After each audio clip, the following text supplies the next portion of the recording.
સુરતના મહિધરપુરામાં થયેલ હત્યા મામલો પત્નીએ જ પ્રેમી સાથે મળી પતિની હત્યા કરી। મહિધરપુરા પોલીસે ગણતરીના કલાકોમાં ભેદ ઉકેલ્યો।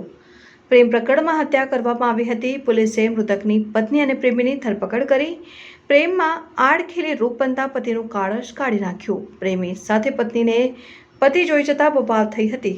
પત્નીએ પ્રેમી સાથે મળી પતિને કુહાડીના ઘા ઝીંગી રહીશી નાખ્યો। પોલીસે પત્ની મમતા અને પ્રેમી રામુ યાદવની ધરપકડ કરી।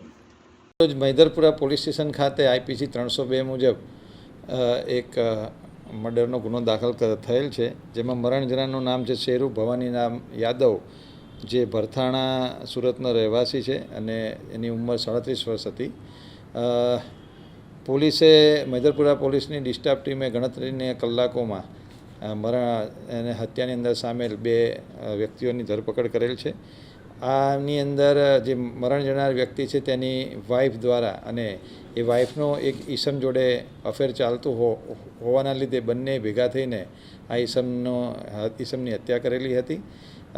બનાવનું મેઇન કારણ એટલું હતું, જે પ્રાથમિક પૂછપરછમાં ધ્યાને આવેલું હતું કે આ મરણ જનારની વાઈફ અને જે ઈસમ છે બંને વચ્ચે 6-1 મહિનાથી અફેર ચાલતું હતું, જેની જાણકારી આ મરણ જનારને ખબર પડેલી હોવાથી પતિ પત્ની વચ્ચે ઝઘડો ચાલતો હતો, જેથી એની પત્નીએ તેના પ્રેમી સાથે મળીને આનું મર્ડર કરેલું હતું।